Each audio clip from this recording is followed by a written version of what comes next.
បាទអឺថ្ងៃនេះធ្វើវីដេអូមួយពាក់ព័ន្ធនឹងវិធីក្នុងការចាប់ផ្ដើមក្លាយជាអ្នកនិពន្ធ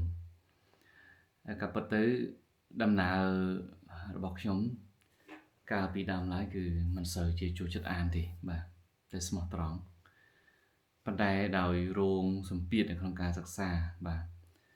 វាតម្រូវត្រូវតែអានកាលពីឆ្នាំ2010បាទ11យើងខ្ញុំផ្ទាល់គឺបាទឆ្លងប្រទេសបាទទៅរៀននៅក្រៅប្រទេសនៅពេលនោះគឺចំណេះដឹងយើងតិចតួចស្ទួយស្ដាងបាទនៅទៀតទេបាទអញ្ចឹងអង់គ្លេសក៏មិនចេះភាសាផ្សេងក៏ស្ទើរបាទសំទោសអង់គ្លេសក៏ស្ទើរភាសាផ្សេងក៏មិនចេះបាទនៅក្នុងនោះក៏រៀនជាមួយនឹងចម្រុះជាតិសាសន៍ជិត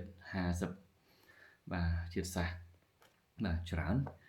អញ្ចឹងទៅធ្វើឲ្យខ្ញុំបានរៀបចំខ្លួននឹងសារជាថ្មីព្រលឹមឡើងម៉ោង4ម៉ោង5ក្រោកឡើងអានសភៅជាភាសាអង់គ្លេសដើម្បីពង្រឹងដោយសារតែធ្លាប់បានលើគ្រូកាលពីតូចនៅក្នុងការរៀនភាសាអង់គ្លេសនៅតាមសាលាតាមវត្តអារាមបាទគ្រូគាត់ប្រើពាក្យតែមួយម៉ាត់ថាឲ្យតែខ្លួនឯងរៀនឲ្យតែបងឯងរៀនអានឲ្យតែដំបូងឡើយក៏មិនអានគិតថាវាន័យមិនអានឲ្យតែរត់មាត់ទៅបាទមិនតាន់បានគិត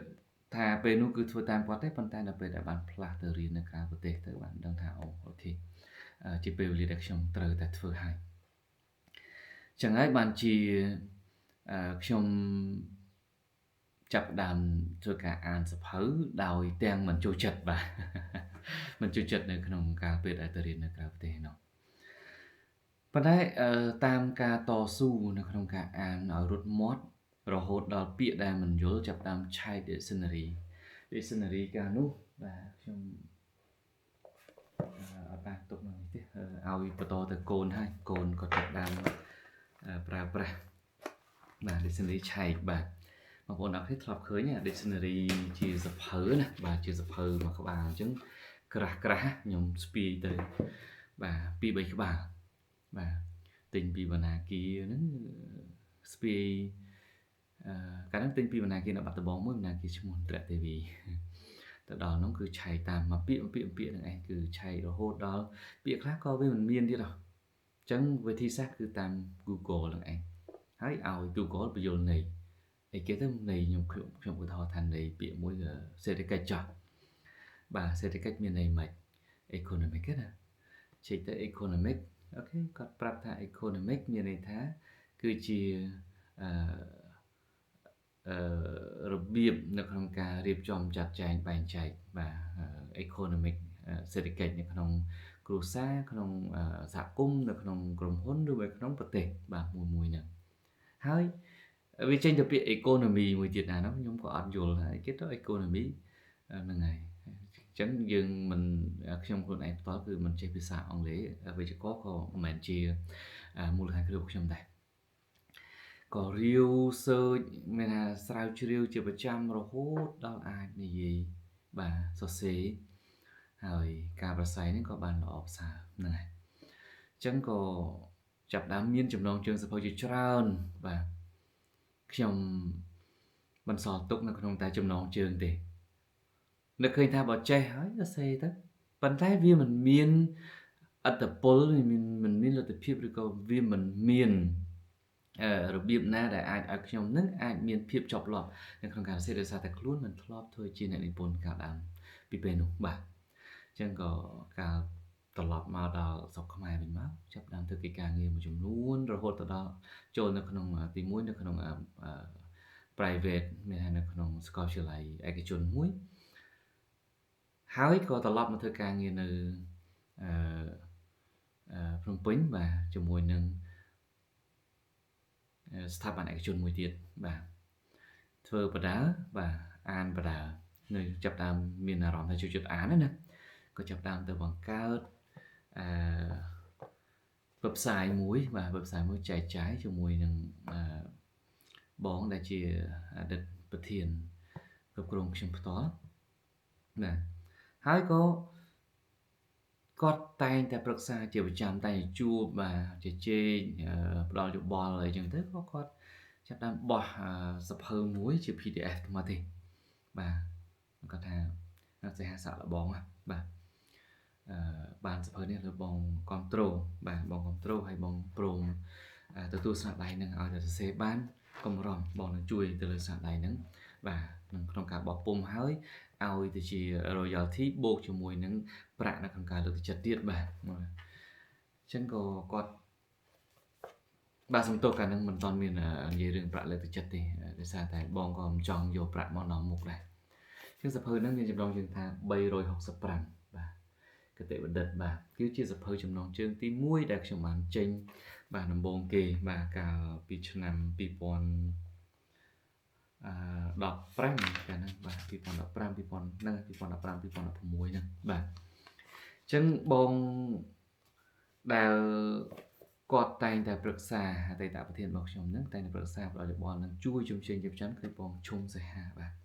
គាត់គឺជាម្ចាស់គ្រឹះស្ថាន Hard Book បាទ Hard Book Cambodia